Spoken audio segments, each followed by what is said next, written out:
490장.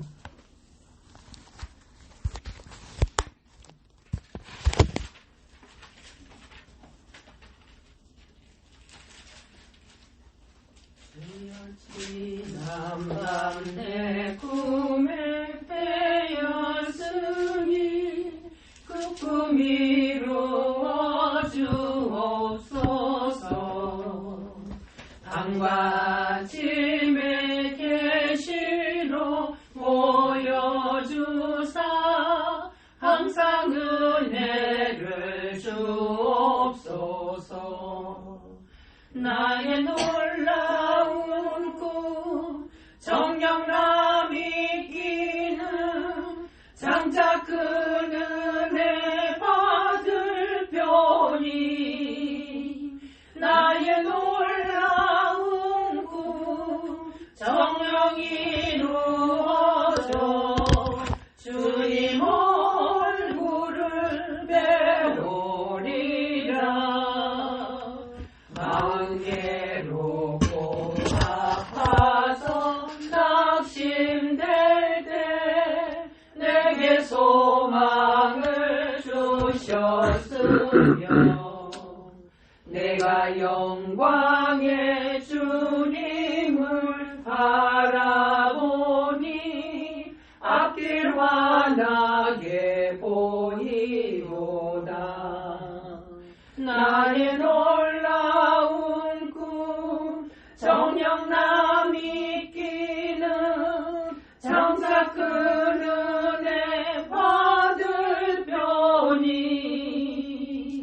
나의 놀라운 꿈 정령 이루어져 주님 얼굴을 배우리라. 세상 풍조는 나날이 변하여도 나는 내 믿음 지키리니. 인생 살다가 죽음이 꿈 같으나 오직 내 꿈은 참되리라. 나의 놀라운 꿈 정령남 이기는 장차 그 은혜 받을 편이. 나의 놀라운 꿈 정령 이루어져 주님 얼굴을 배우리라. 예, 오늘은 로마서 2장을 보겠습니다. 2장 1절부터. 그러므로 남을 판단하는 사람아, 물론 누구든지 내가 핑계치 못할 것은 남을 판단하는 것으로 네가 너를 정죄함이니 판단하는 네가 같은 일을 행함이니라. 이런 일을 행하는 자에게 하나님의 판단이 진리대로 되는 줄 우리가 아노라. 이런 일을 행하는 자를 판단하고도 같은 일을 행하는 사람아, 네가 하나님의 판단을 피할 줄로 생각하느냐. 혹 내가 하나님의 인자하심이 너를 인도하여 회개케 하심을 알지 못하여 그의 인자하심과 용납하심과 길이 참으심의 풍성함을 멸시하느냐. 다만 내 고집과 회개치 아니한 마음을 따라 진노의 날 곧 하나님의 의로우신 판단이 나타나는 그날에 임할 진노를 내게 쌓는도다. 하나님께서 각 사람에게 그 행한 대로 보응하시되 참고 선을 행하여 영광과 존귀와 썩지 아니함을 구하는 자에게는 영생으로 하시고 오직 당을 지어 진리를 쫓지 아니하고 불의를 쫓는 자에게는 노와 분으로 하시리라. 악을 행하는 각 사람이 영에게 환난과 공고가 있으니 첫째는 유대인에게요 또한 헬라인에게며 선을 행하는 각 사람에게는 영광과 존귀와 평강이 있으니 첫째는 유대인에게요 또한 헬라인에게라. 이는 하나님께서 외모로 사람을 취하지 아니하십니다. 무릇 율법 없이 범죄한 자는 또한 율법 없이 망하고 무릇 율법이 없고 범죄한 자는 율법으로 말미암아 심판을 받으리라. 하나님 앞에서는 율법을 듣는 자가 의인이 아니요 오직 율법을 행하는 자라야 의롭다 하심을 얻으리니 율법 없는 이방인이 본성으로 율법의 일을 행할 때는 이 사람은 율법이 없어도 자기가 자기에게 율법이 되나니 이런 이들은 그 양심이 증거가 되어 그 생각대로 혹은 송사하며 혹은 변명하며 그 마음에 새긴 율법의 행위를 나타내느니라. 곧 내 복음에 이른 바와 같이 하나님이 예수 그리스도로 말미암아 사람들이 은밀한 것을 심판하시는 그날이야. 유대인이나 칭하는 내가 율법을 의지하여 하나님을 자랑하며 율법의 교환을 받아 하나님의 뜻을 알고 지극히 선한 것을 좋게 여기며 내가 율법에 있는 지식과 진리의 규모를 가진 자로서 소경의 길을 인도하는 자요 어둠에 있는 자의 빛이요 어리석은 자의 훈도요 어린아이의 선생이라고 스스로 믿으니 그러면 다른 사람을 가르치는 네가 네 자신을 가르치지 아니하느냐. 도둑질 말라 반파하는 내가 도둑질하느냐. 가늠하지 말라 하는 내가 가늠하느냐. 우상을 가진 여기는 내가 신사한 물건을 도둑질하느냐. 율법을 자랑하는 내가 율법을 범함으로 하나님을 욕되게 하느냐. 기록된 바와 같이 하나님이 이름이 너희로 인하여 이방인 중에서 모독을 받는도다. 내가 율법을 행한즉 할례가 유익하나 만일 율법을 범한즉 내 할례가 무할례가 되었느니라. 그런즉 무할례자가 율법의 제도를 지키면 그 무할례를 할례와 같이 여길 것이 아니냐. 또한 본래 무할례자가 율법을 온전히 지키면 의문과 할례를 가지고 율법을 범하는 너를 판단치 아니하겠느냐. 대저 표면적 유대인이 아니요 표면적 육신의 할례가 아니라 오직 이면적 유대인이 유대인이며 할례는 마음에 할지니 신령이 있고 의문에 있지 아니한 것이다. 그 칭찬이 사람에게서가 아니요 다만 하나님에게 선이라. 예.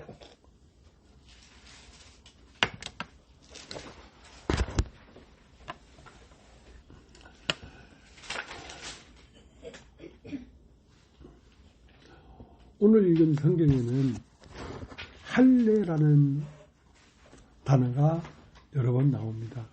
여러분 한번 따라해 보십시오. 할례.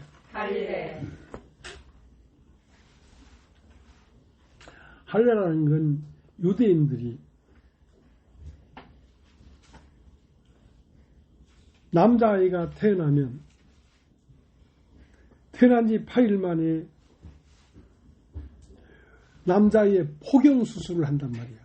그래서 유대인들은 옷을 딱 벗겨보면 남자아이들의 포경수술 흔적이 있으면 그건 유대인이 맞아. 근데 그게 없으면 네가 정말 유대인이 맞느냐 할 정도로 의심한단 말이지. 자, 그것을 할례라고 합니다. 그러니까 할례는 다른 말로 하면 피 흘림이죠. 피 흘림. 그러니까 인간의 육체가 악하기 때문에 한 번은 이렇게 피 흘려 죽어야 된다는 뜻입니다. 피 흘림.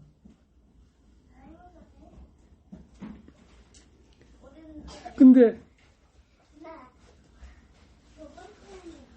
할례를 행하는데 할례를 육체의 할례가 참 할례가 아니다 이거야. 할례는 마음의 할지니 마음의 할례가 참 할례라는 거지. 그러니까 죽어야 될 것은 육체가 악하기 때문에 육체의 피 흘림이 돼서 그 저주받은 인간에게서 벗어나지는 것이 아니고 마음은 할례는 마음의 할지니 육체의 할례가 할례가 아니요 마음의 할례가 할례다 이거. 그러면 악은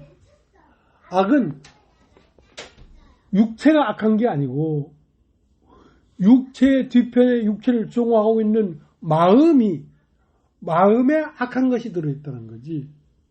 그러니까 마음에서 할례가 되어야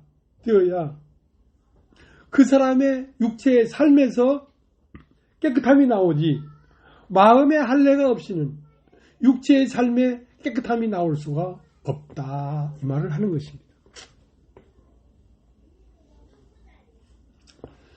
그러니까 성경에 마태복음 23장을 한번 보겠습니다. 마태복음 23장.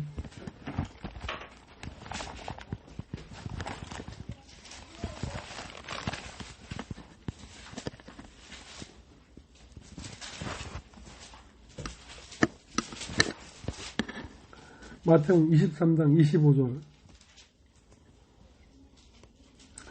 화 있을진저 외식하는 서기관들과 바리새인들이요, 잔과 대접에 겉은 깨끗이 하되 그 안에는 탐욕과 방탕으로 가득하게 하는도다. 소명된 바리새인아, 너는 먼저 안을 깨끗이 하라. 그래야면 겉도 깨끗하리라. 그러니까 유대인들은 악이 육체에 있다고 생각한단 말이야. 그러면 악이 육체에 있는 것이 아니라 너희 마음 안에 시기와 악독과 음욕과 다툼과 분노와 이런 걸로 마음에 가득한데, 그걸 그냥 놔둔 채로 네 육체의 삶을 깨끗하게 산다고 해서 네가 깨끗한 사람이 될 수 없다는 거지. 그러니까 네 안을 깨끗게 해라. 그러하면 겉도 깨끗하리라, 이 말이야. 그러니까 깨끗함을 받는 것은 밖의 것이 깨끗함을 받아야 되는 것이 아니라 속 안에 있는 것이 깨끗함을 받아야 밖에 있는 삶도 깨끗해지지. 속 안에 있는 그 근원, 근본, 마음 속에 시기와 질투와 분쟁을 가득 갖고서 겉으로 웃으면서 화목하고 이렇게 지낸다고 해서 그게 화목하고 깨끗하고 의로운 게 아니라 이거야. 그러니까 할례는 육체의 할례가 아니요. 할례는 마음의 할지니. 여러분 한번 따라해 보십시오. 마음의 할례. 마음의 할례.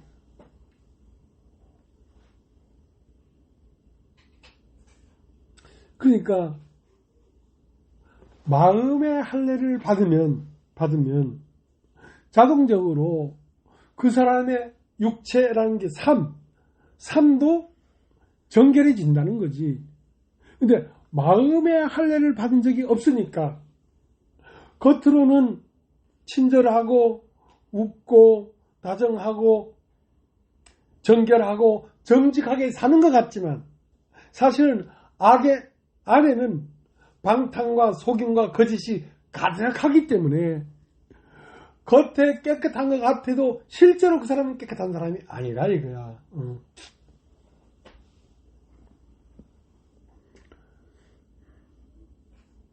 그래서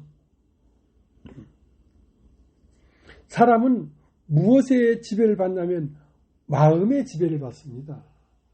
삶은 마음의 지배를 받아요. 그 사람 마음이 어떠하기 때문에 그런 삶을 사는 거거든요.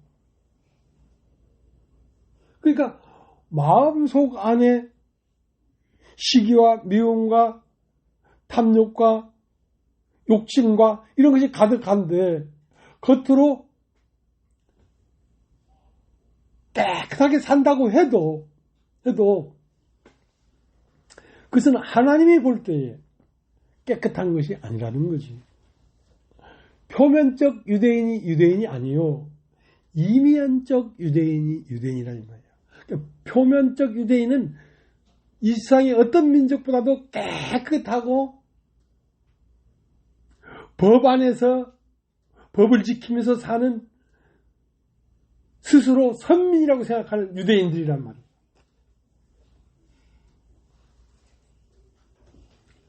그럴지라도 하나님이 볼 때는 너희는 악하다는 거지.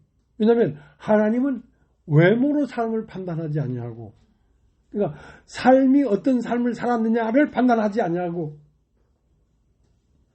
그 속 중심을 보시기 때문에 겉으로 네가 도둑질 안 했다고 해도 네 속마음에는 탐하고자 하는 마음이 가득하다 이거야. 그러니까 나는 외모로 사람을 취하지 않냐고 그 중심을 본다 이거야. 마음이 바뀌지 않았는데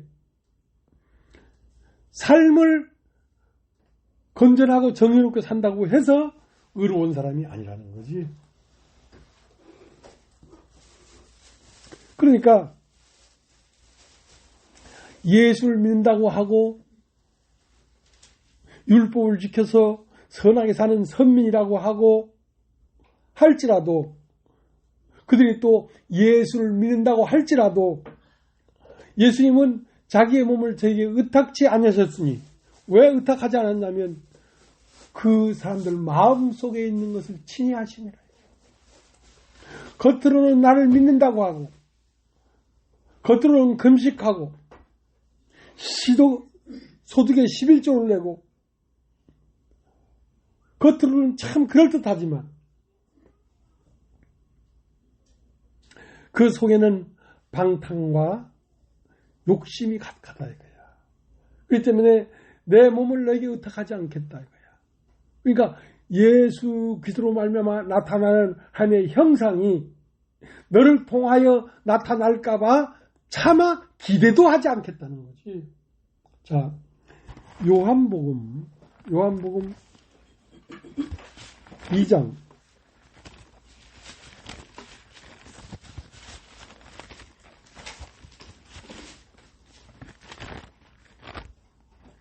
요한복음 2장 23절 6월절에 예수께서 예루살렘에 계시니 많은 사람이 그 행하시는 표적을 보고 그 이름을 믿었으나 예수는 그 몸을 저에게 의탁치 아니하셨으니 이는 친히 모든 사람을 아심이요 또 친히 사람 속에 있는 것을 아심으로 사람에 대하여 아무의 증거도 받으실 필요가 없음이니라.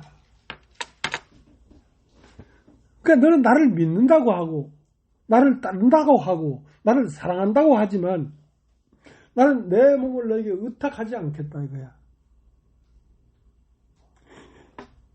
그러니까 네가 그리스도의 교회가 될 수 없다는 거지. 내 몸을 너에게 의탁하지 않겠다는 것은. 그러니까 그리스도의 교회는 하나님이 형상과 모양으로 나타나는 몸이라야지 예수 그리스도의 몸이지.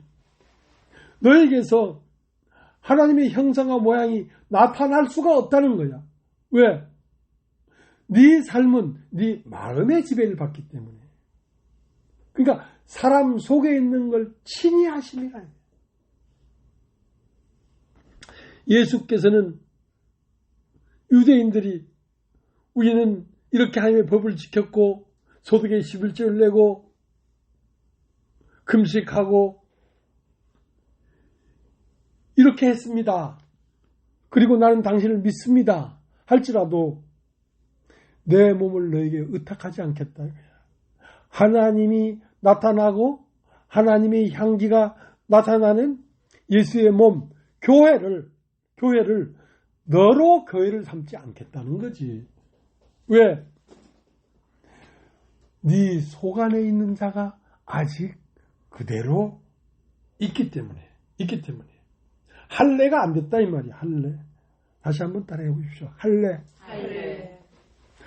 할례는 육체의 할례가 아니요. 그랬다. 네 육체를 난지 8일 만에 육체의 피 흘림을 흘려서 할례를 받았다고 하지만 그 할례가 유대인의 표적이 될 수 없다. 할례는 마음의 할지니. 자, 여러분 한번 따라해줘. 마음의 할례. 그러니까 악한 것은 육체에 있는 것이 아니라 사람의 속에 있다는 거야. 사람의 마음 속에 있다는 거야. 그래서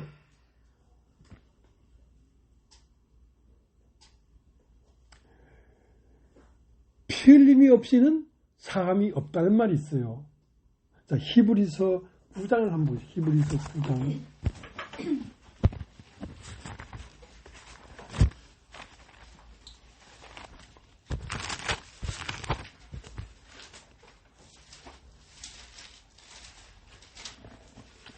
히브리서 9장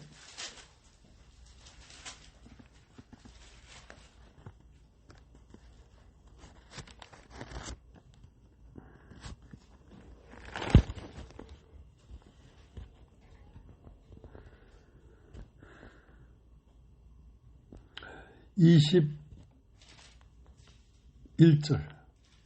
또한 이와 같이 피로써 장막과 섬긴 일에 쓰는 모든 그릇에 뿌렸느니라.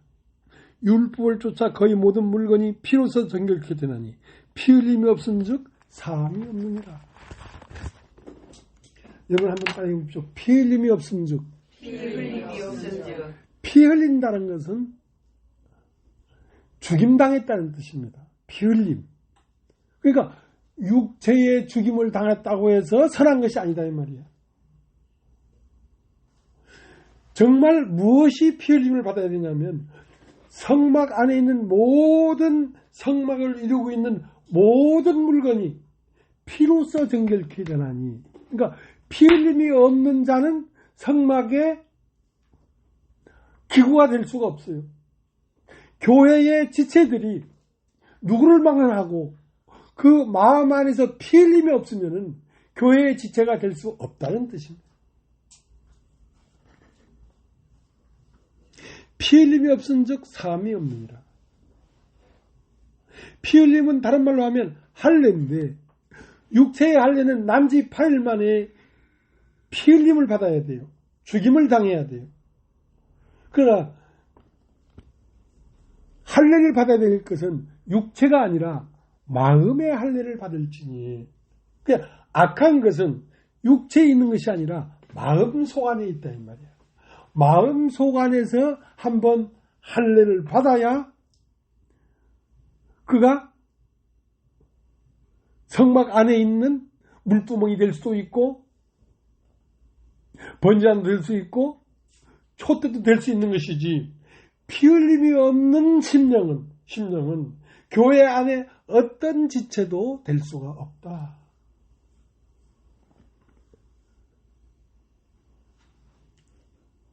그러니까 우리가 살아가면서 우리의 삶에 피 흘림이 있어야 되는데 그 피 흘림은 우리 마음이 한번 죽임당해야 된다는 거지. 우리의 고집이 한번 목배임 당해야 된다는 거지. 자기 고집이 한번 린치를 당해야 된다는 거지. 자기가 옳다는 바를 한 번은 발표해야 된다는 거지. 그렇지 않으면 끊임없이 자기가 살아있기 때문에 자기에게서 나오는 것은 악한 생각과 시기와 질투가 나오기 때문에 교회의 한 지체가 되어서 하나님의 형상과 모양을 나타내는데 유용한 사람이 아니라는 거야.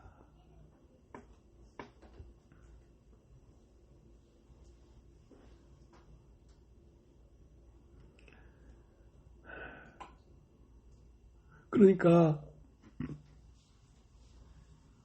우리의 삶에, 우리의 사업에, 우리의 인생 어떤 것에 한번 망했거나 한번 리치를 당했거나 그게 죽음이 아니고 마음이 한번 죽어야 된다는 거지. 마음이 내가 원하는 바 원함이 그 하나님의 어떠함에 의해서 팍 한번 꺾여야 된다는 거야. 그게 할례입니다. 할례.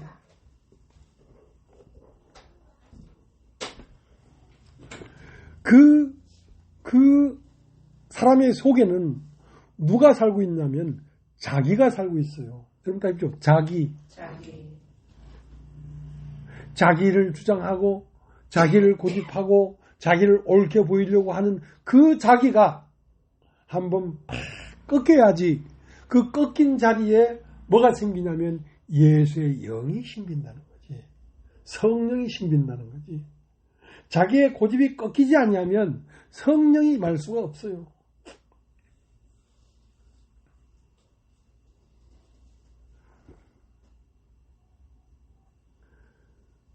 그래서 이 사람이 할례를 받은 사람인지 아닌지를 알려고 하면 그 사람 마음 속 안에는 고집이 꺾였는가, 자기가 옳다는 바에서 고개를 숙였는가, 그걸 보면 알 수가 있는 거예요.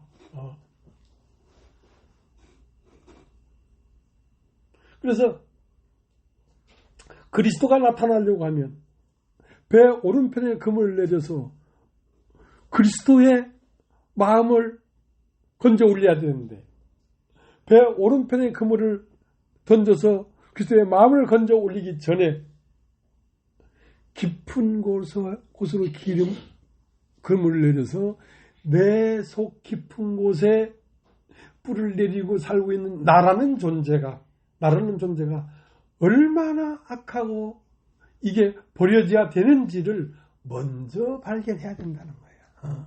그걸 먼저 발견한 거예요. 자, 그것을 깊은 데서 금을 내려서 고기를 딱 잡으니까 처음 베드로의 고백이 나를 떠나소서. 나는 죄인으로서이다.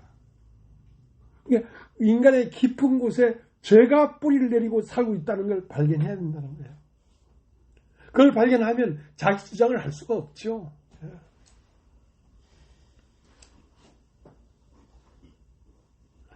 여러분, 로마서 8장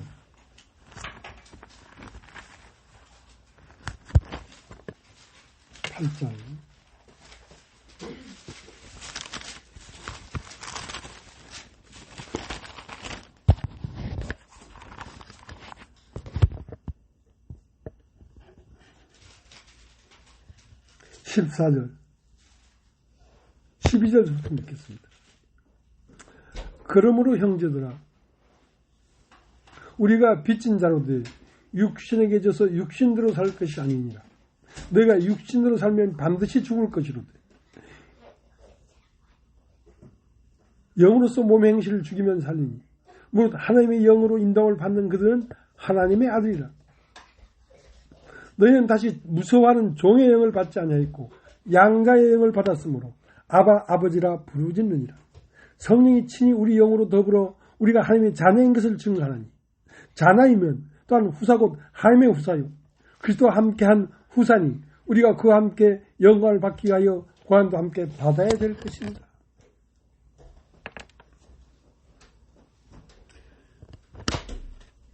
그러니까 이 세상에는 영이 두 개의 영이 있어요. 하나는 종의 영, 따라해보죠. 종의 영. 그러니까 하나님에게 있어서는 나라에도 이시 조선 당시에는 왕족에 의해서 왕이 계승됐어. 근데 정부는 과거 급제한 장원 급제한 수재들로 말미암아 조정은 연이어서 연대되었단 말이지. 그러니까 종의 영은 천사로서 일하는 사람들이에요. 종의 영은 뭐 하는 사람들? 일하는 사람들.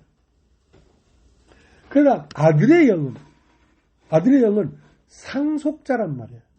하나님의 나라를 상속하는 사람들이란 말이야. 그러니까 종의 영은 네가 얼마나 일을 잘하느냐 못하느냐에 따라서 심판이 있지만 아들의 영에는 심판이 없어. 왜? 피를 받았으니까. 생명을 받았으니까. 그러니까 그 왕손이 뭘 잘하면 상속이 되고 뭘 잘못하면 상속이 안 되는 게 아니야. 왕손이라고 하는 그 조건이 상속자가 돼버리는 것이죠. 그러니까 몇 절입니까? 17절. 로마서 8장 17절.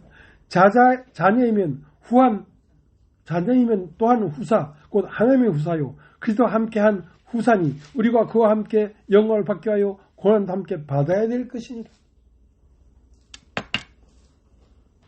여러분 따라해보십시오. 후사.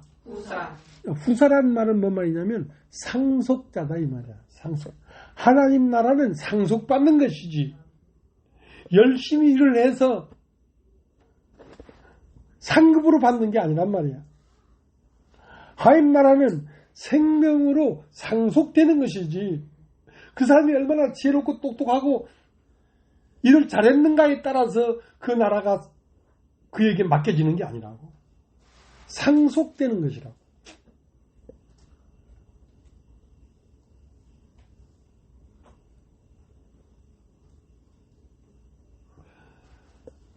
그 상속이 되려고 하면 이시조선에도 그 궁에 후궁들도 있고 중전도 있고 많이 있는데 아무리 정실 중전이라도 아들을 낳지 못하면 후사가 안 돼.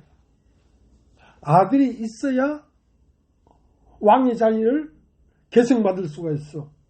그러니까 중전 정실이 자식을 못 낳았지만 후궁이 들어가서 아들을 낳으면 그 후궁이 상속의 반열에 올라가는 거야.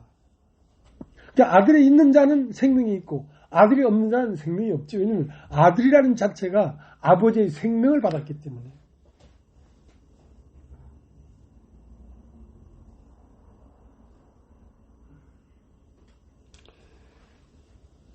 그때 마태복음 1장에는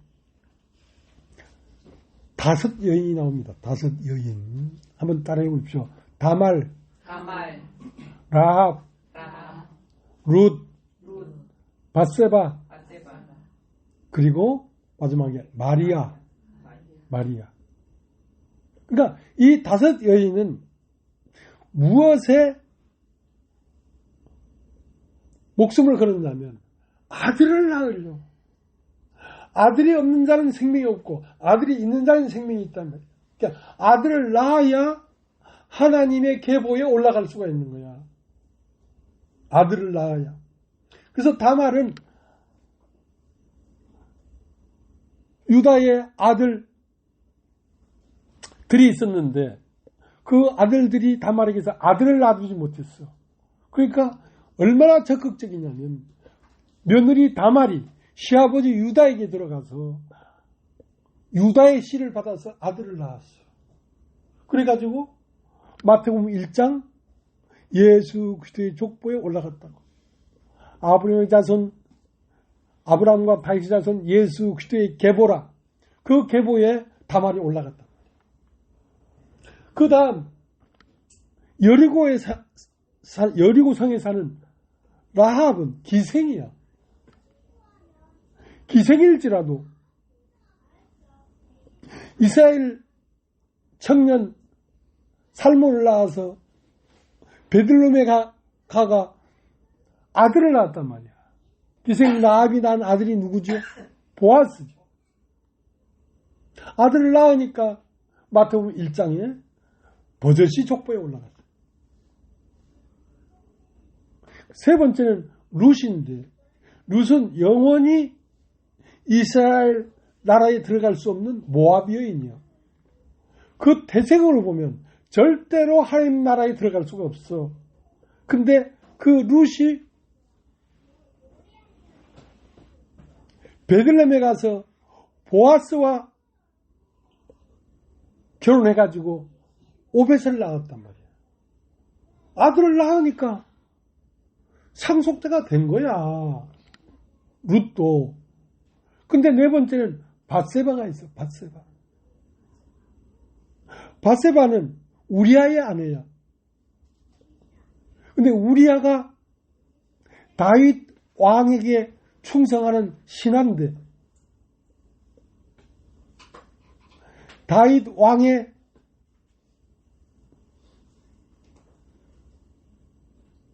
씨를 받았어. 밧세바가. 그러니까 이제 우리아라고 하는 장군이 오면 큰일 나겠거든. 그러니까 다윗이 사람을 보내가지고 밧세바의 남편 우리아를 전장터에서 죽게 만들어버렸어. 자, 그럴지라도 밧세바는 마태복음 1장 족보에 올라갔단 말이야. 상속자가 되었단 말이야. 그 다음 마지막으로 마리아인데, 마리아가 어느 날 천사가 와서 복을 받은 여자여, 너에게 내년 이맘때 아들이 있을 것이다. 나는 사내를 알지 못한다. 그러니까 사내로 말미암아 아들을 낳는 게 아니고 하나님이 임재하시면, 그러니까 하나님의 말씀이 임하니까 하나님의 말씀을 받아서 말씀으로 된 아들을 낳았단 말이야. 그게 예수라고. 여러분 다 아시죠? 예수.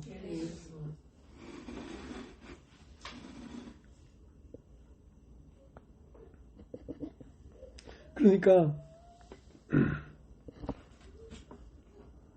맨 처음 이 역사라는 게 맨 처음은 아담의 역사야.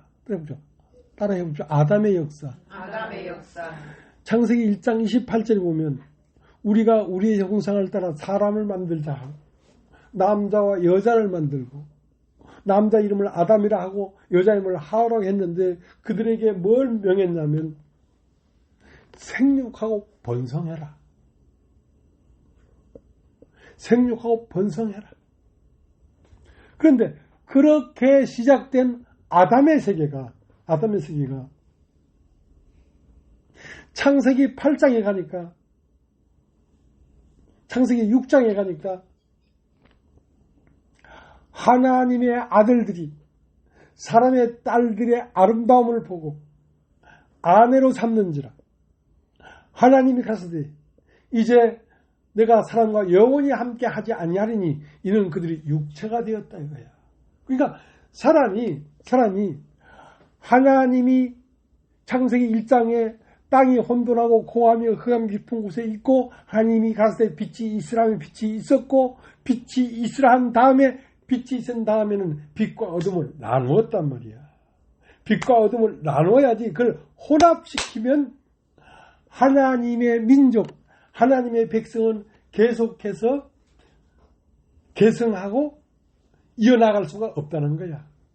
그래서 창세기 6장 1절에 하나님의 아들들이 사람의 딸들의 아름다움을 보고, 그러니까 우리의 하나님으로 받은 영이 육체의 욕심의 아름다움을 보고 육체와 한 몸이 돼버리면 이제 하나님이 가할 수가 없다는 거지.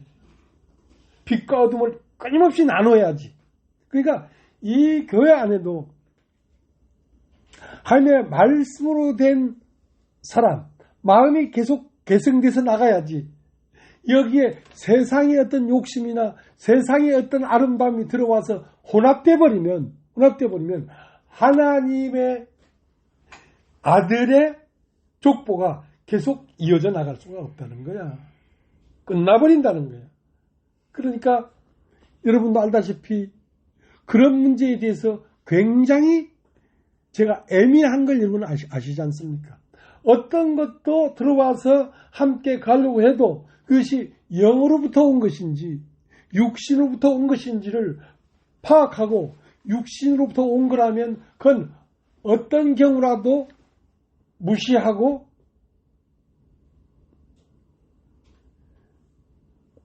죽게 만든다 이거야. 그러니까 여러분 안에서 육신의 원함이 나타났을 때 무시를 당하는 것은 당연한 것이다. 그렇게 되지 않냐면 여러분의 생명이 하나님을 나타내는 생명력이 끊겨버리기 때문에 교회가 더 이상 교회가 될 수 없다는 거야.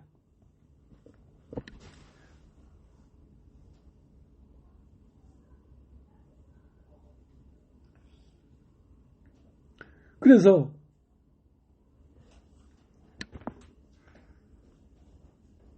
창세기 1장 28절로 시작된 인류가 창세기 6장 5절에 가니까 내가 사람 지었음을 한탄한다 이거야. 후회한다 이거야. 이제 이 사람을 다 이 짐에서 쓸어버리겠다 이거야. 왜? 혼합되어 버렸기 때문에. 하나님의 아들들이 사람의 딸들의 아름다움을 보고 혼합되어 버리니까 거기 모든 사람의 죄악이 세상에 과장한가? 사람의 계획의 모든 생각이 악할 뿐임을 보시고 사람 지었음을 한탄했단 말이에요. 그래서 노아의 홍수 당시에 인류는 멸절된 것입니다. 그 다음에 창세기 9장에 가니까 이제 노아로부터 방주 안에서 심판을 면한 8식구를 아라랏산에 가서 8명을 내놓고 각종 모든 생물들을 내놓고 다시 번성해라. 축복하고 길이길이 복을 받아라. 했지만 그렇게 노아로 된 신인류도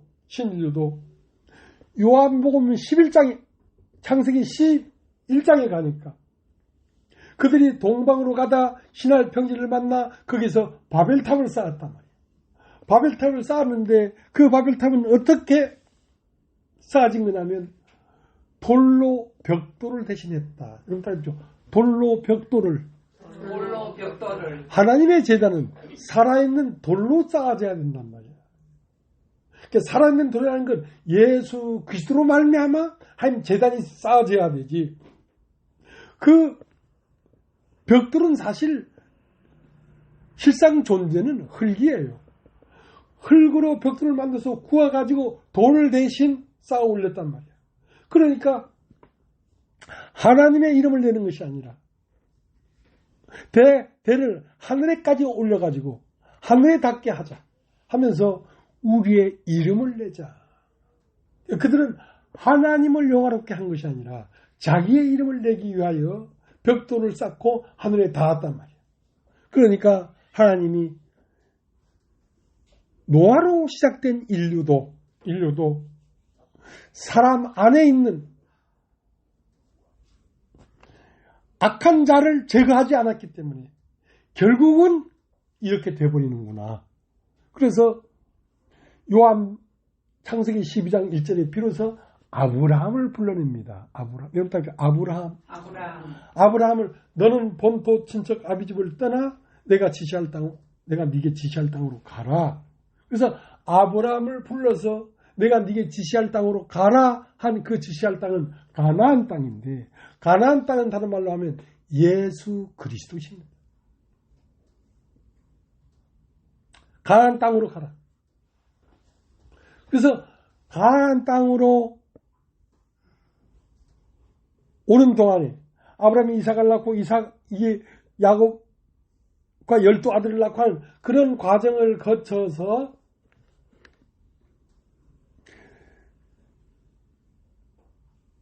상속자 5 여인을 거치고 마지막 여인 마리아에게서 뭐가 나왔다? 예수가 나왔다. 자, 여러분 마태복음 1장을 한번 읽어보시죠.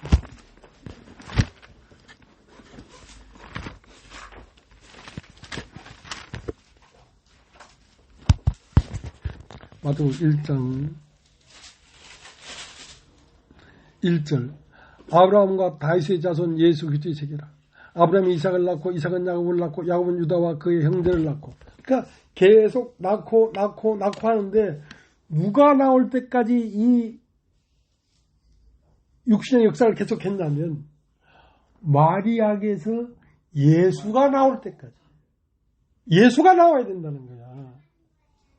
그러니까 노아도 아담도 인류의 시조가 되었고 노아도 인류의 시조가 되었고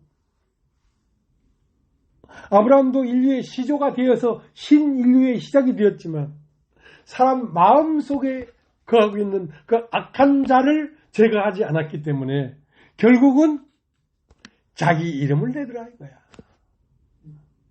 그래서 이 참으로 신인류는 아담으로 말미암은 것도 아니고 노아로 말미암은 것도 아니고 아브라함으로 말미암은 것도 아니고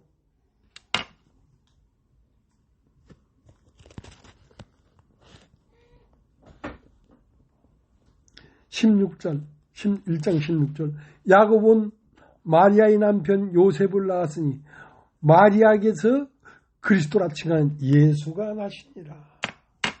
그러니까 참으로 신인류, 새로운 인류의 시작은 아담도 아니고 노아도 아니고 아브라함도 아니고 누가 나와야 된다? 예수가 나와야 된다.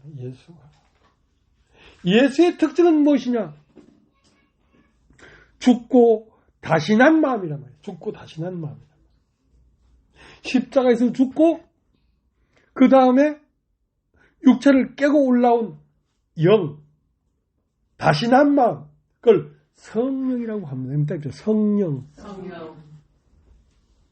그러니까 성령이 시조가 되어서 인류가 번성하고 땅을 정복하고 땅에 충만해져야지. 그것이 하나님 백성이지. 죽고 다시 난 생명으로 말미암지 않고는 하나님 백성이 될 수 없다는 거야. 왜? 저희가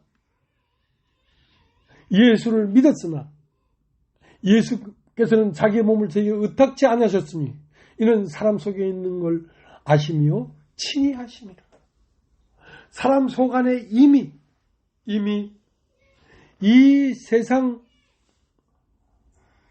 종의 영, 종의 영이라는 건 천사의 마음, 하나님처럼 되고자 하는 천사의 마음이 인간의 마음 안에 이미 들어와서 뿌리를 내려버렸다는 거지.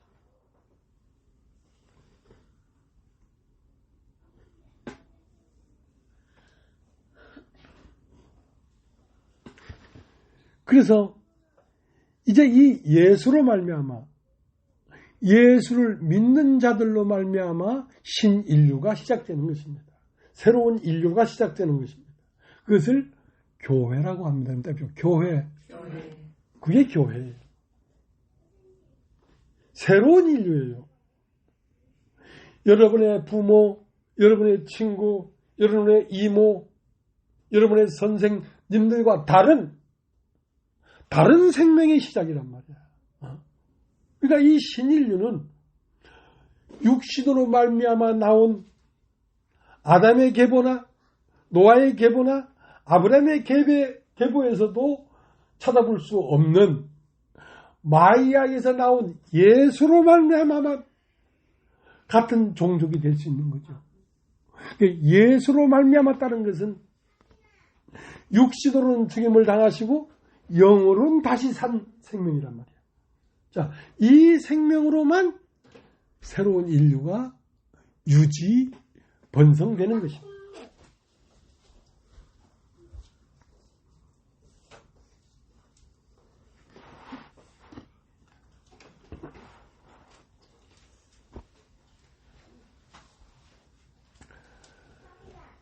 자, 그러니까 이제 히브리서를 다시 가겠습니다. 히브리서.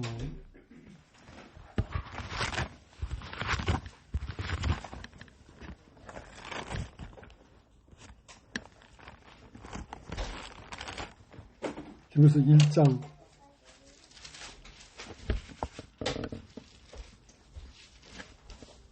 5절 하나님께서 어느 때에 천사 중 누구에게 네가 내 아들이라 오늘날 내가 너를 낳았다 하셨으며 또다시 나는 그에게 아버지가 되고 그런 내 아들이 되리라 하셨느냐. 그러니까 천사는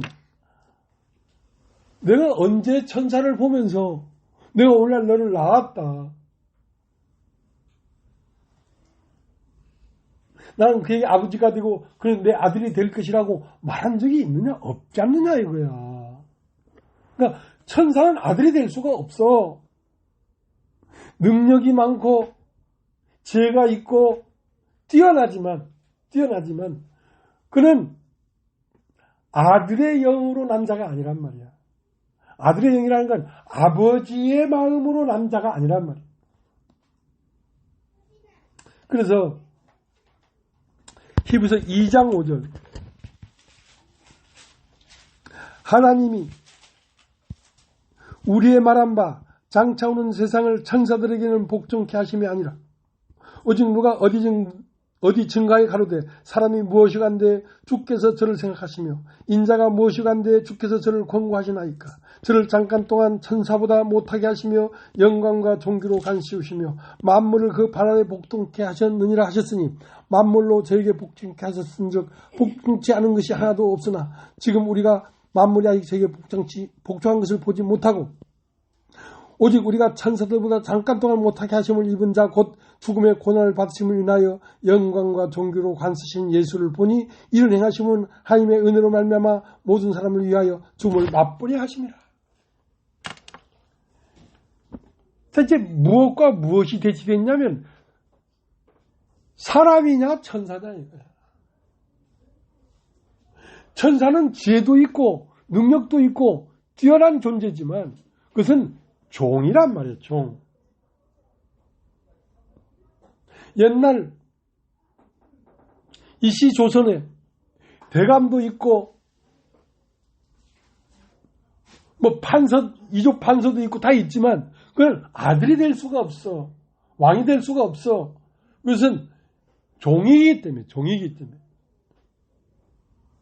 정부의 관료기 때문에. 그러나 아들은 못나도 왕의 씨를 받은 왕손이면 그 나라를 상속받아서 결국은 자기가 왕이 되는 거야. 그러니까 문제는 무엇이냐? 이 천사가 사람에게 와서 하나님이 너에게 모든 나무의 실과를 먹지 말라 하시더냐? 아니, 모든 나무의 실과를 먹을 수 있으나 선악을 알게 하는 나무의 실과는 보지도 만지지도 말라 하였느니라 하고 그 사람에게 와서 말을 건 그 존재가 누구냐면 천사예요. 천사란 말이야. 그렇게 하는 동안에 그 사람 안에 무슨 영을 집어있냐면 자기의 마음을 집어버렸단 말이야. 이게 영이라는 건 마음입니다. 천사의 마음을 집어버렸단 말이야. 그러니까 어째도 사람들이 으뜸이 되려고 하고 영광스럽게 되려고 하고 자기를 높이려고 하는 것이 천사의 마음이 들어가서 그렇단 말이야. 그 천사의 마음은 다른 말로 하면 종의 마음인데 그것을 사탄이라고 해요. 여러분 다 보죠. 사탄.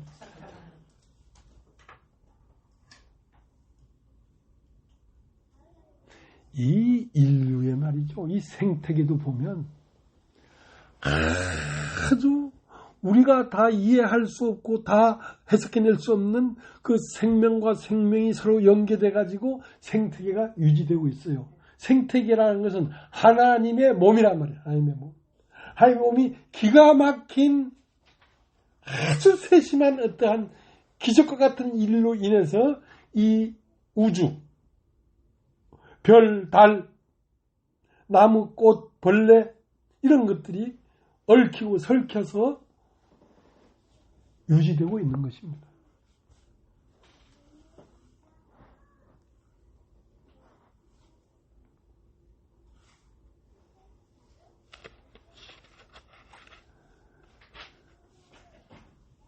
물질적인 세계도 그러하거나 우리의 심령적 세계는 더 교묘하고 더 세심하고 더 놀랍단 말이에요. 그러니까 우리의 마음 안에 오시는 두 존재가 있는데 처음 존재는 천사라고 하는 선악과 모든 나무 실과를 먹지 말라 하시더냐 하는 그 한마디에 선악과라는 단어를 꺼내지 않았지만 하와의 입에서 선악과라는 단어가 하와의 입에서 튀어나올 수밖에 없도록 그렇게 조종하는 아주 지혜로운 영이란 말이에요. 천사도.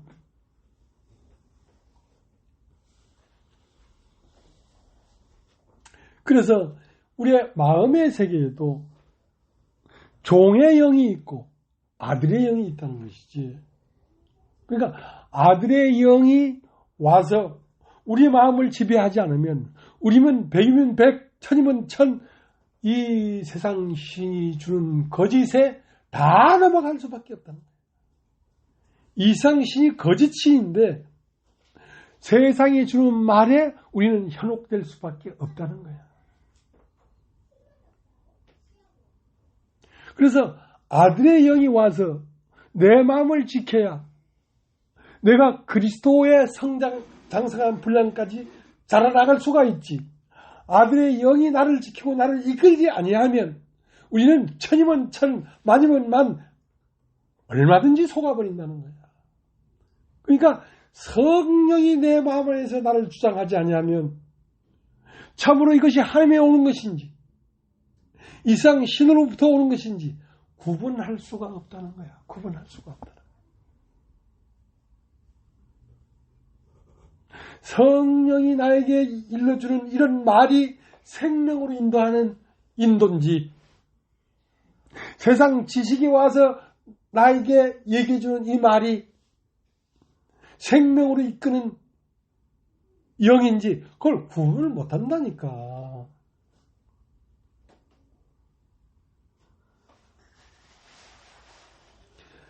내가 잘나서 여러분의 인도자가 된 게 아니라 날이면 날마다 밤이면 밤마다 나에게 찾아오시는 분이 있습니다. 그분이 성령이에요. 그분에 의해서 오늘 전하는 말씀도 결정되는 거예요. 일주일 동안 말씀을 준비했다가 오늘 새벽 2시에 나를 찾아온 하나님의 영이 이렇게 말씀의 길을 틀어서 이렇게 되는 거란 말이야. 그러니까 이 교회의 실제 보호자는 성령님이지 어떤 사람이 아니라니까. 내가 알잖아요.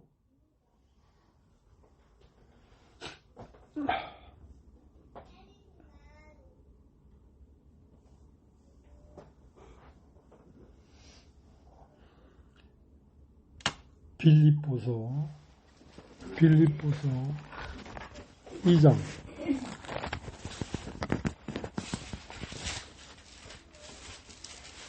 2장 5절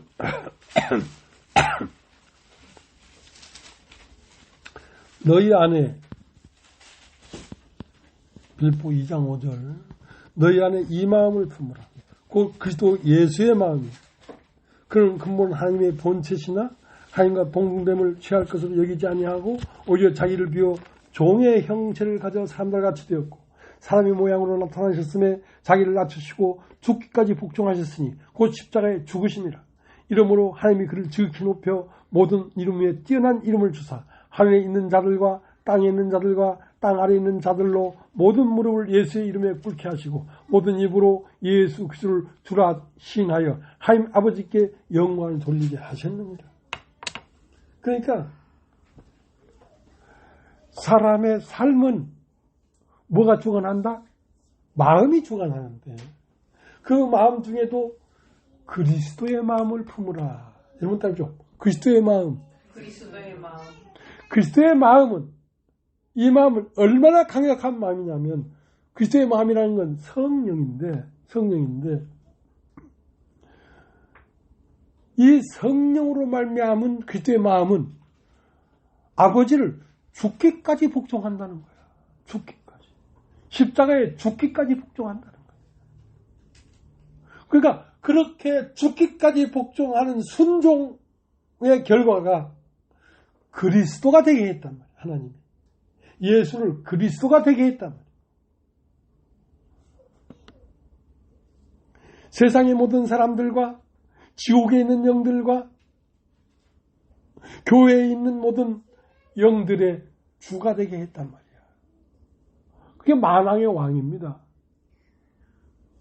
그 만왕의 왕이 된 주 원인이 뭐였냐면 예수의 마음이 있었기 때문에 예수의 마음이라는 건 아버지의 마음이에요. 아버지의 마음. 그러니까 아버지의 마음이 아들의 마음과 하나가 됐으니까.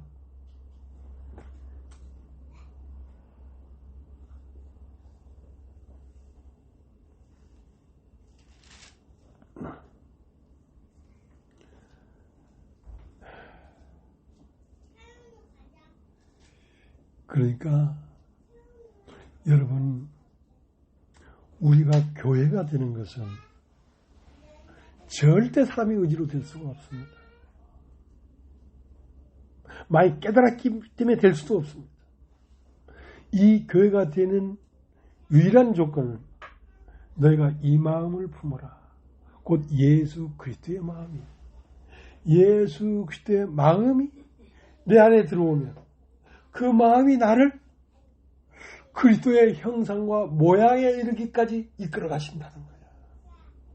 자, 빌립보서 1장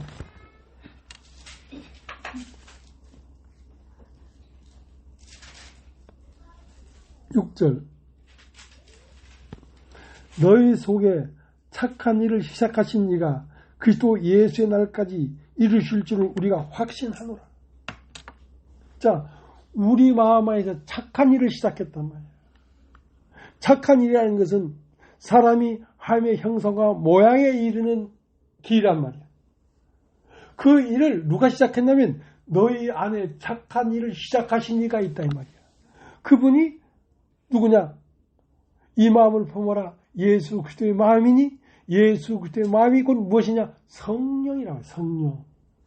그러니까 내 마음 안에서 사람이 그리스도에게까지 이룰 수 있는 이 길을 누가 시작했냐면 성령이 시작하셨습니다. 그러니까 성령이 시작했기 때문에 그 성령으로 말미암아 예수 그리스도의 날까지 이룰 것이란 말이에요. 여러분 다 있죠? 예수 그리스도의 날. 예수 그리스도의 날. 우리의 인격이 예수와 같은 인격이 이룰 때까지 우리를 이끌어 간다는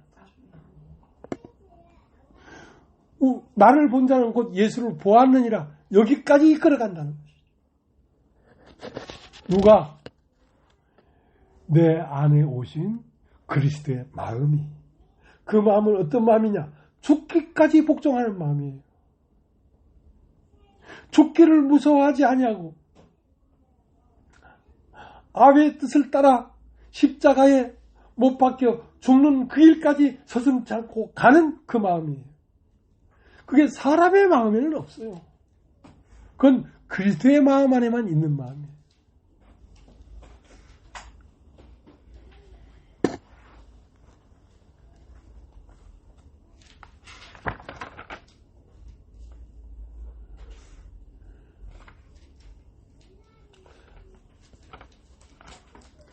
그래서 신인류는 아담으로 시작된 것도 아니고 노아로 다시 갈아탄 것도 아니고 아브라함이 시작된 것도 아니고 아브라함의 자손 중에서 요셉의 아내 마리아를 통하여 태어난 아들인데 그 아들은 성령으로 난 아들이란 말이에요. 그 아들 안에는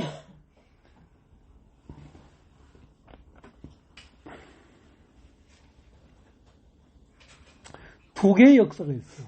하나는 십자가에 죽는 역사. 그 아들 안에만 있단 말이에요. 아들 안에 있다는 것은 아들의 마음으로만 그 길을 갈 수 있다는 거예요. 그 길을 가서 마침내 부활에 이른다. 부활에. 사람의 마음이 부활한단 말이에요. 예수의 마음으로.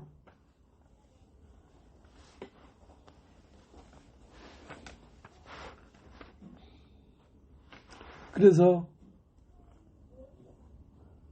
요셉의 아내 마리아에게 이르니까 하나님의 천사가 와서 너에게 아들이 있을 것이다. 나는 사내를 알지 못합니다. 하나님의 말씀이 임하면 하나님의 말씀이 씨가 되어서 난 아들이란 말이야. 자, 그 아들을 성령으로 난 아들이다. 성령으로. 여러분도 예수 그리스도의 씨로 된 마음, 그 마음이 하나님의 아들이에요. 그 마음이 무슨 마음이냐? 말씀을 들어서 말씀으로 된 마음, 그 마음이 하나님의 아들이라는 것이 아들.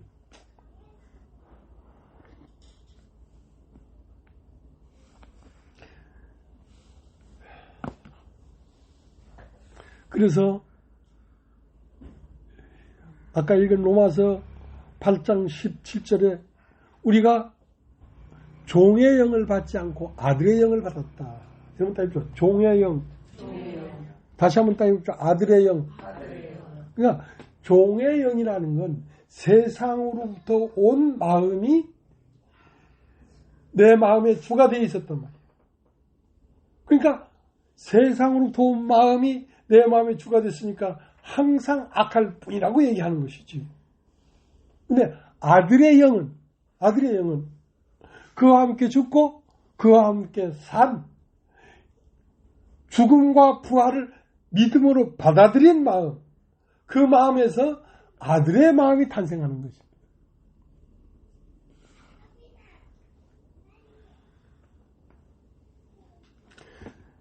그래서 요한복음 2장 23절에 가면 사람이 유대인이 와서 나는 우리는 주를 믿습니다고 했을지라도 내가 내 몸을 제게 의탁지 아니하였으니 이는 저들을 알미요 저들의 속에 있는 걸 친히 하십니다. 그러니까 아무리 나를 따르고 믿는다고 해도 아담을 내가 다 거쳐봤지 않았냐 이거야. 노아를 거쳐보지 않았냐 이거야. 그럴지라도 예수 그리스도로 말미암지 않고는 신인류는 시작될 수가 없다. 죽고 다시 난 생명이 아니면 신인류는 시작될 수가 없다.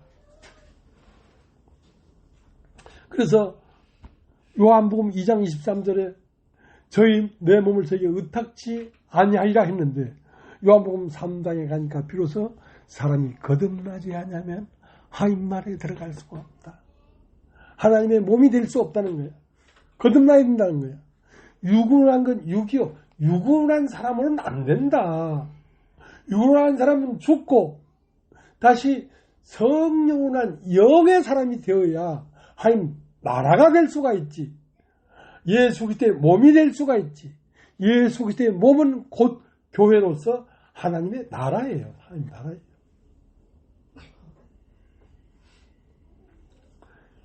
고린도 전서 2장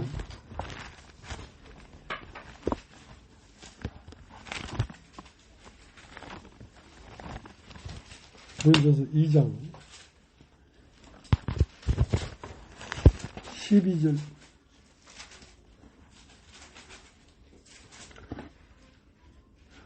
우리가 세상의 영을 받지 아니하고 오직 하나님께로 온 영을 받았으니 이는 우리로 하여금 하나님께서 우리에게 주신 은혜로 주신 것들을 알게 하려 하시니라. 그러니까 하나님이 우리들에게 주신 영원하고 무한한 이 생명의 세계를 하나님께로부터 온 영이 아니면 알 수가 없다는 거야. 우리가 세상으로부터 영을 받지 아니하고 하나님으로부터 온 영을 받았으니 이는 왜 하나님으로부터 온 영을 받게 했냐면 하나님께서 우리에게 은혜로 주신 어마어마한 이 세계를 그 영으로만 알 수 있기 때문에 그 영을 받아서 이것을 알아가라는 것입니다. 그러니까 하나님을 알자 하는데 하나님을 어떻게 알아요? 하나님께로부터 온 영이 아니면 누가 하나님을 알 수 있겠느냐.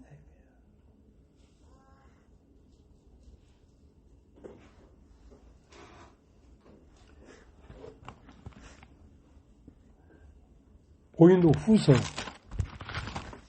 4장 3절 만일 우리 복음이 가리웠으면 망한 자들에게 가리운 것이라. 자, 이 복음을 아무리 들어도 알 수가 없어. 이해를 못해. 아멘이 안 돼. 모르겠어. 캄캄해. 만일 우리 복음이 가리웠으면 망한 자들에게 가리운 것이란 말이야. 여러분 따집시오. 망하는 자들. 망하는 자들은 뭐냐면 육신이라고 해요. 육신. 육신은 어찌도 망하는 자들이야. 그러니까 이 육신으로서 이 복음을 알아들으려고 아무리 해도 알아들을 수가 없다는 거야. 이 복음이 가리웠으면 망하는 자들에게 가리운 것이다 말이야. 네가 육신이기 때문에 못 알아듣는 것이지. 네가 영으로 거듭나면 왜 못 알아들어? 알아듣지.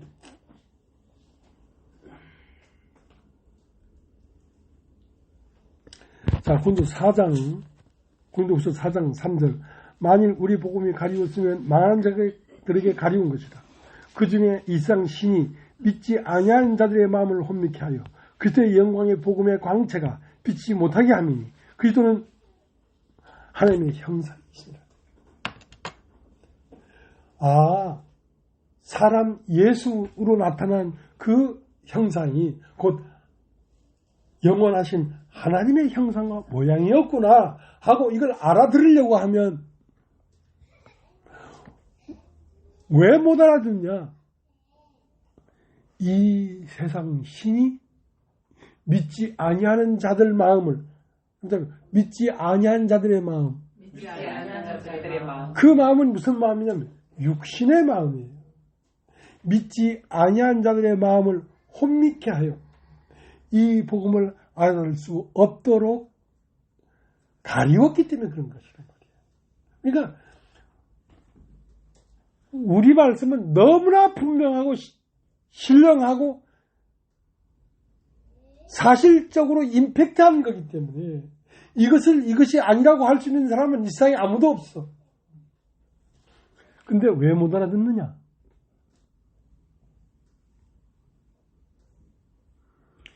이 세상 신이 믿지 아니하는 자들의 마음, 육신의 마음을 혼미케 만들어 버렸기 때문에 알아들을 수가 없다는 거예요. 그래서 여러분이 교회 와서 이 말씀을 알아듣는 것은 하나님의 역사가 아니면 불가능한 일인데 여러분이 조금만 더 알아들었다고 한다면 하나님의 영이 우리 마음 안에서 착한 일을 시작했기 때문에 알아듣는 것이지 그 착한 일을 시작하지 않았다면 한마디도 알아들을 수가 없다는 거예요.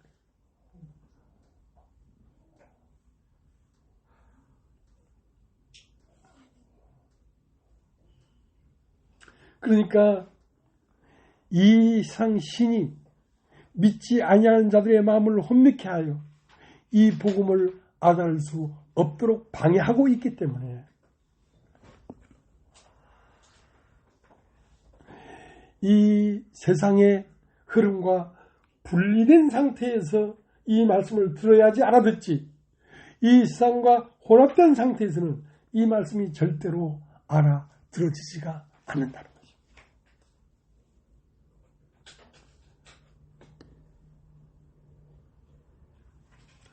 그러니까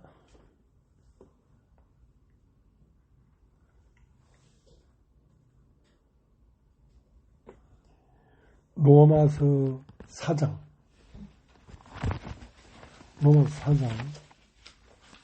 25절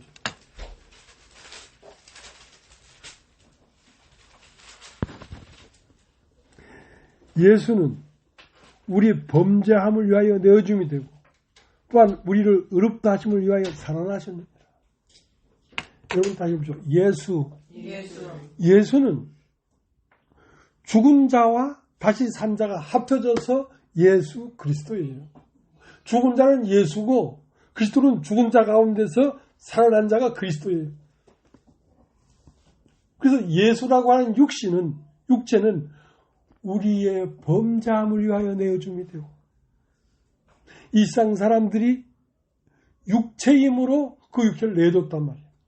우리가 범과함은 왜 범과하냐면 저희가 육체임으로 범과함이라 그랬거든. 그러니까 예수의 육체는 우리가 범과함으로 말미암아 십자가에 내어줌이 되고 예수의 영은, 그리스도 성령은 우리를 의롭다 하기 위하여 살아나셨느니라. 그러니까 예수 안에는 우리의 죽음을 위하여 죽은 죽음이 있고 우리를 다시 살게 하는 살림이 있단 말이에요. 그래서 예수의 육체는 우리의 육체와 연관되어서 죽임당한 것이고 예수가 죽임당했다는 말은 내가 죽임당했다는 것입니다. 예수가 부활은 어디서 부활했냐면 내 마음에서 부활했기 때문에 내 마음에서 부활한 그 영이 있기 때문에 우리가 의롭게 되는 것입니다. 그러니까 예수 그리스도 예수로 말미암아 죽고 그리스도로 말미암아 내가 다시 부활하지 않았다면 우리는 의롭게 될 수가 없는 거예요.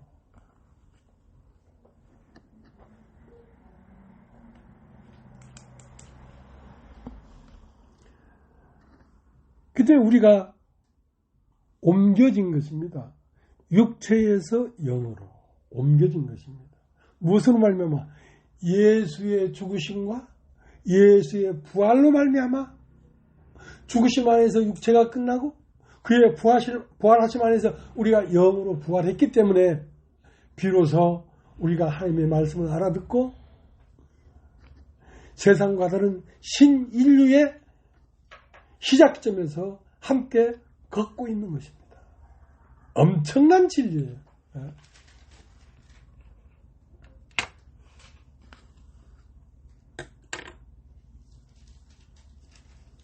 로마서 8장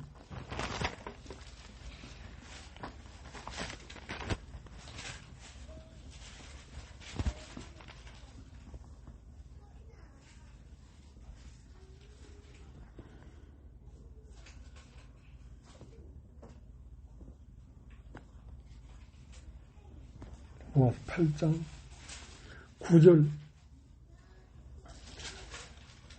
만일 너희 속에 하나님의 영이 거하시면 너희가 육신에 있지 아니하고 영에 있나니 누구든지 그리스도의 영이 없으면 그리스도의 사람이 아니라.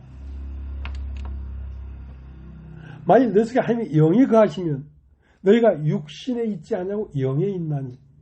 존재가 여러분의 아버지와 여러분이 어머니의 사이에서 태어난 육체가 여러분 존재가 아니고 예수 그리스도의 죽음과 예수 그리스도의 부활로 말미암아 태어난 영이 여러분의 실제 존재란 말이야. 그게 실상이란 말이야.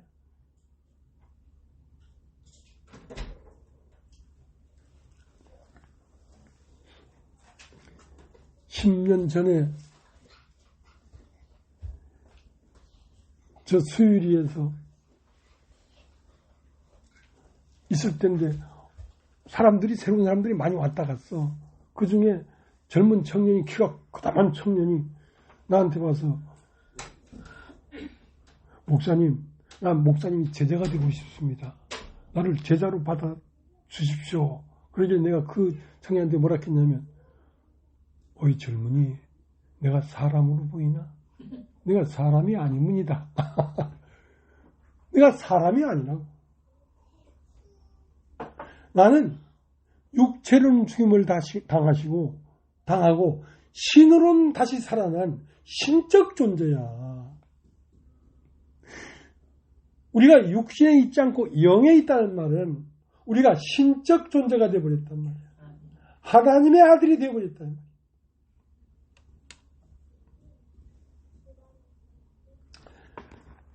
로마서 8장 9절 만일 너희 속에 하나님의 영이 거하시면 너희가 육신에 있지 않냐고 영에 있나니 누구든지 그리스도의 영이 없으면 그리스도의 사람이 아니라. 또 그리스도께서 너희 안에 계시면 몸은 죄로 인하여 죽은 것이나 영은 의로 인하여 산 것입니다. 예수를 죽은 자 가운데서 살리신 이의 영이 너희 안에 거하시면 그리스도 예수를 죽은 자 가운데서 살리신 이가 너희 안에 거하시는 그 영으로 말미암아 너희의 죽을 몸도 살리시리라. 그러니까 영은 의를 위해 산 것이요. 의라는 건 예수 그리스도의 마음이 내 영에 들어와 있단 말이야. 그러니까 예수 그리스도의 마음을 의라고 해. 영은 의를 인하여 산 것이요. 예수 그리스도의 마음이 내 마음 안에 왔기 때문에 내 마음은 영원히 산 것이란 말이야. 몸은 육체라고 하는 이 몸은 죄로 인하여 죽은 것이다. 이게. 죄라는 건 세상의 마음이 몸에 거하고 있기 때문에 이 몸은 죽은 것이다. 몸은 죄로 인하여 죽은 것이요 영은 의를 인하여 산 것이다. 너의 마음에 거하는 예수 그리스도의 마음이 너의 죽을 몸도 살리시리라. 이 몸은 결국 죽을 몸이지만 사는 동안에도 이 몸을 통하여 산 것이 나온다 이 말이야. 하나님의 형상과 모양이 나온다 이거야. 이 육체가 살 것이다 그 말을 하는 게 아니라 이 죽어야 될 몸을 통하여 산 것이 나온단 말이야. 하나님의 형상과 모양이 나온다 이 말이야. 그래서 너희 죽을 몸도 그 영으로 말미암아 살림을 얻을 것이다. 그 때문에 예수는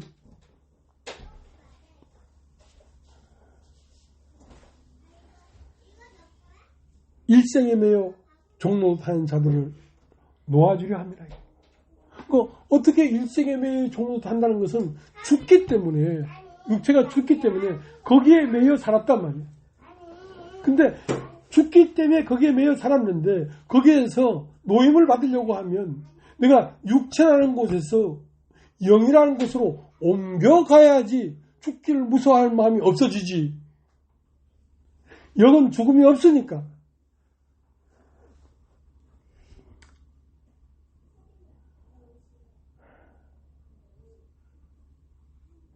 오늘 우리에게 전하시는 말씀이 이러한 말씀입니다. 자, 오늘 여기까지 하고 마치겠습니다.